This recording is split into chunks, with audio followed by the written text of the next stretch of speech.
The high-risk alert vanished just as suddenly as it appeared, leaving Si Chen puzzled.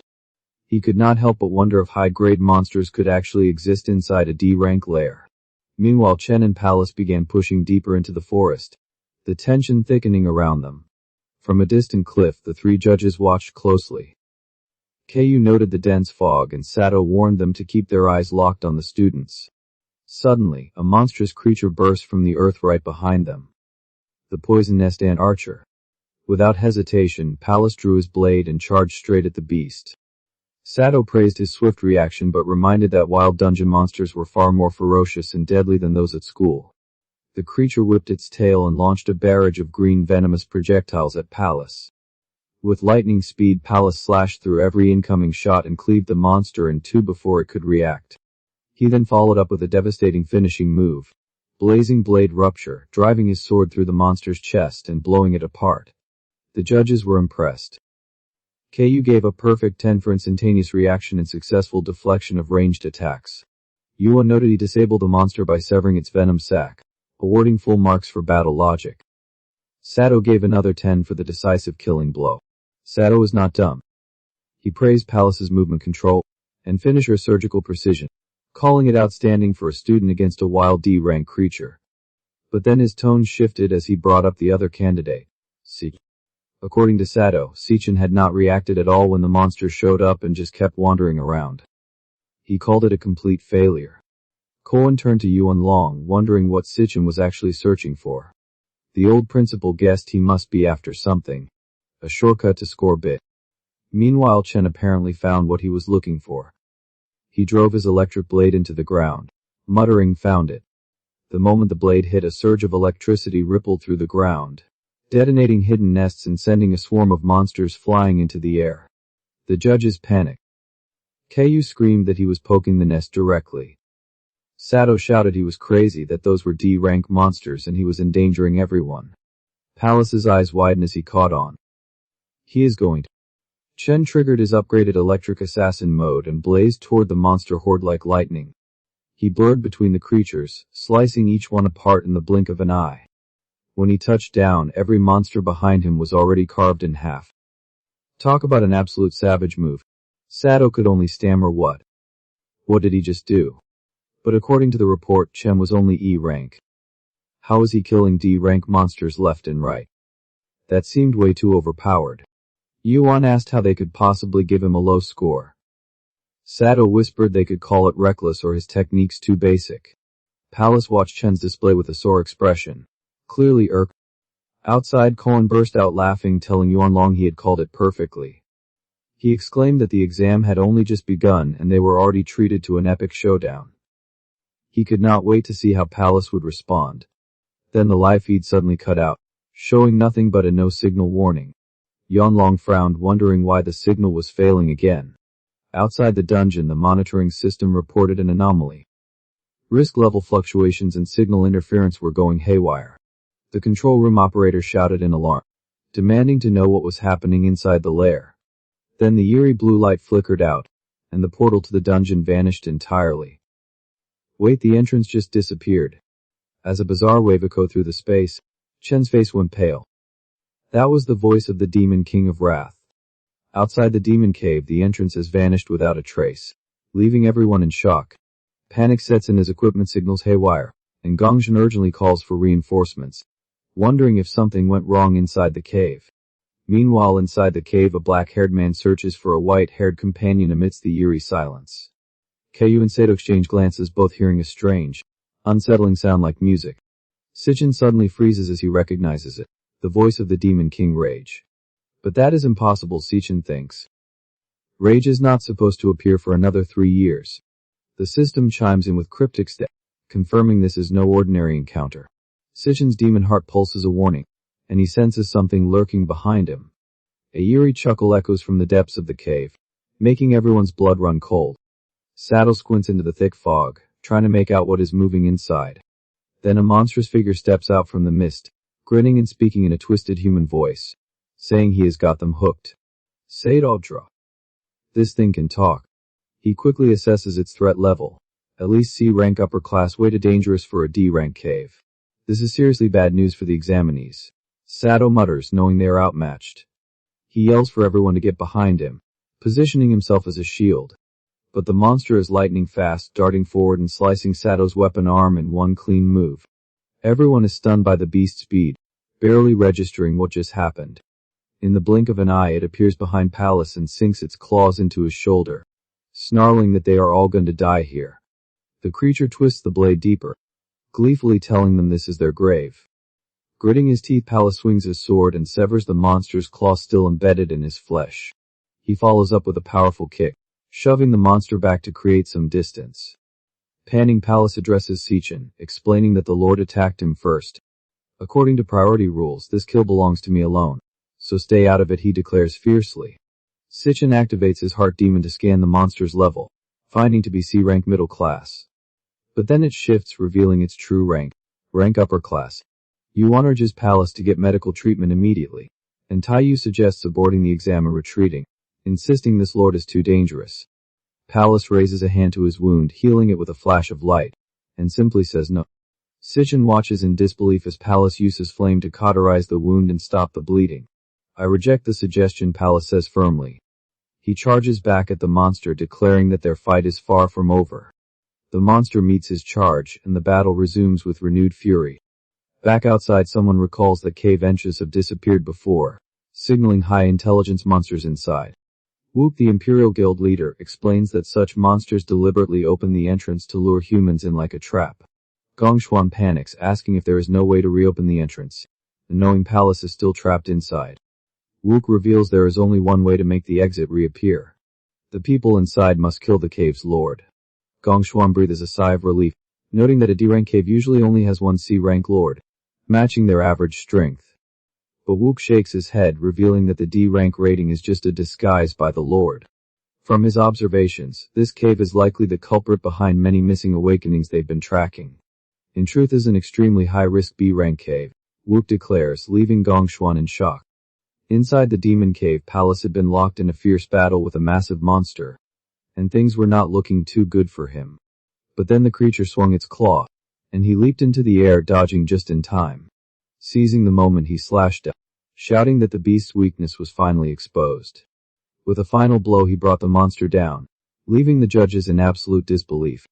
Ku gasped in shock, exclaiming that Palace had actually soloed the lord all by himself. She could not help but admit his strength was seriously no joke. Meanwhile, Yuan was checking on Sato, who had just regained consciousness thanks to some quick healing. But Sato noticed his hand bracelet had lost connection to the outside world. Soon Yuan and Caillou realized their signals were completely cut off, and even the compass system was acting up. Sato then asked when the camera robot had broken, while Palace shot him a puzzled look. Suddenly the headless monster they thought was dead rose again and lunged at Palace. Luckily, Si Chen spotted in time and sliced it into 100 pieces, earning a sweet 2000 EXP.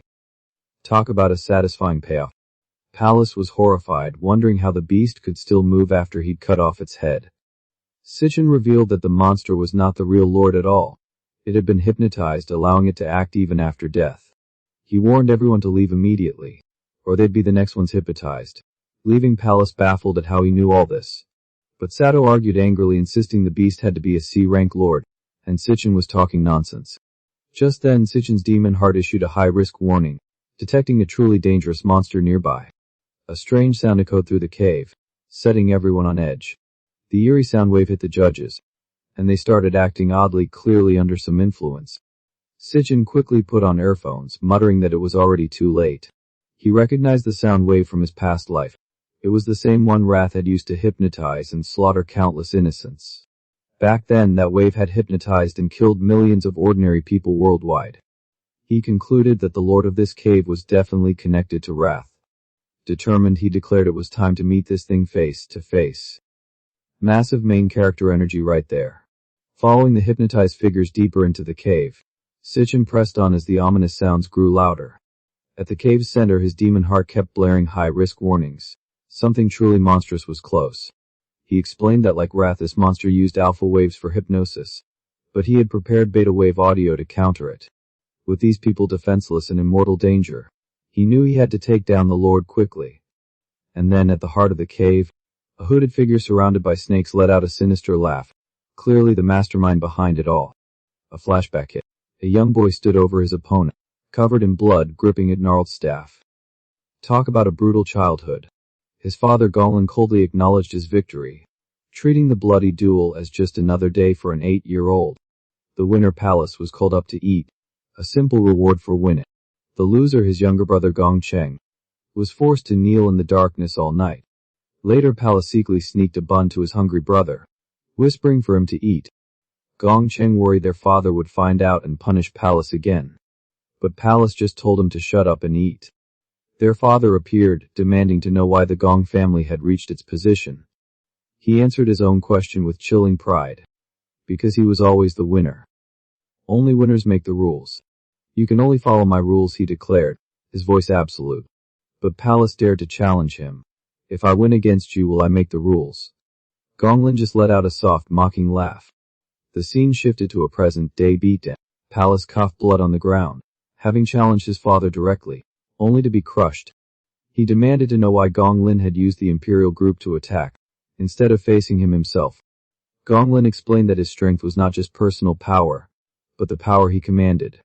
The rules of the human world are not simple, he said, but one thing is absolute. Winning. That is the one and only absolute. He continued, the means do not matter, only the result. As his son, Palace must come first, even if it means abandoning family, responsibility or ideals. Winning, he emphasized, is your only value for existing. Palace repeated the words hollowly. Winning is my only reason to exist. He was left speechless, the weight of his father's ideology crushing him. Back in the present demon lair, Si Chen analyzed the situation. The monster's hypnotic sound waves were alpha band, just like the anger beasts. He had prepared beta band audio to counter it, but the others had no protection and could die any moment. He had to take down the Lord quickly. Suddenly, a hand grabbed Si Chen's arm with a sharp slap.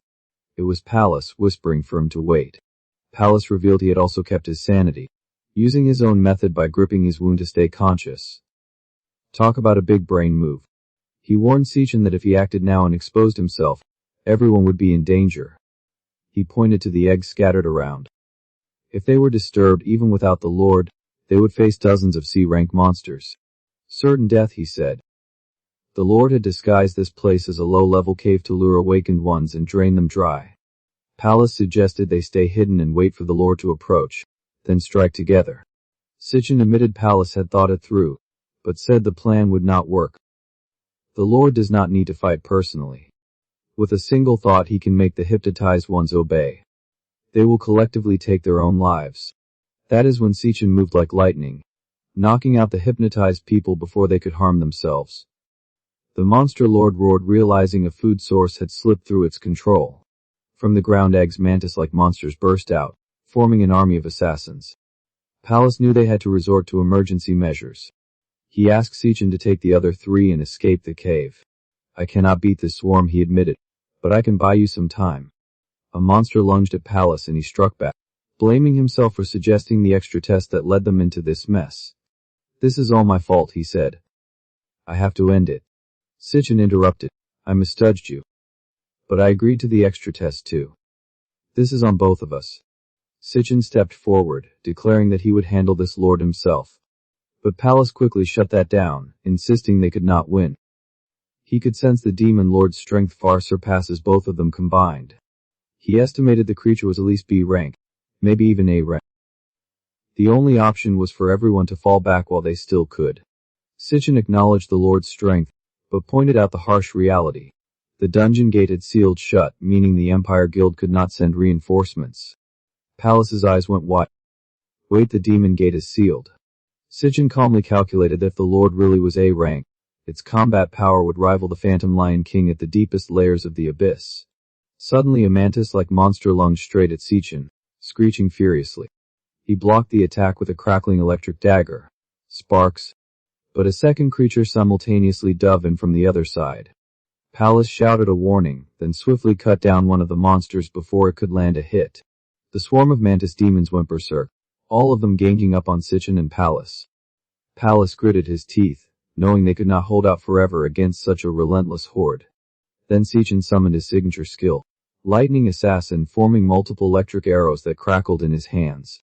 He hurled the bolts into the swarm, and the explosion lit up the battlefield. The arrows tore through the creatures, sending them screeching and writhing in pain. Without missing a beat, Si Chen activated Flash God and blurred through the mob like a gust of wind, decapitating monsters left and right. Palace could not believe his eyes. Assassin class was supposed to have low power, so getting swarmed should be a death sentence. Yet every single strike landed square on a vital point. He was compensating for the lack of raw force with pure speed and technique. Palace realized Si Chen's current speed was at least A-rank level. For the first time a spark of hope flickered in his mind. Maybe, just maybe, they actually stood a chance. But the Demon Lord grew impatient, roaring that they were taking too long, and then unleashed an ultimate buff on its monster army. Ultimate enhancement. Their stamina and physical stats skyrocketed. The monsters swelled in size, becoming deadlier and more aggressive. The Lord barked orders, commanding its minions to shred Si Chen to pieces. A crab-like creature slashed with its pincer, but Si Chen narrowly dodged. Meanwhile, Palace was charging up a skill from the sidelines, muttering to himself, "Hold on, Si Chen." Si Chen moved like lightning, carving into the monsters. Weak points with eerie precision. Another demon tried to ambush him from behind, but Si Chen sensed it and instantly teleported behind its back. Caught completely off guard, the monster could only twitch as Si Chen unleashed a rapid combo of slashes. But the demon whipped its claw around, sending Si Chen stumbling backward from the shockwave. Si Chen noted that these enhanced demons had stats nearing B rank, and their shells were ridiculously tough. He could not land clean hits on their vitals. He had to find a way to break through their armor first. Suddenly a triumphant cry rang out from behind. "Thanks for buying me time, Si Chen." It turned out Palace had been charging his stats all along, and now they had spiked to incredible levels. Speed, summon, elemental power, mental focus, luck all maxed out. He shouted that the time Si Chen bought was enough.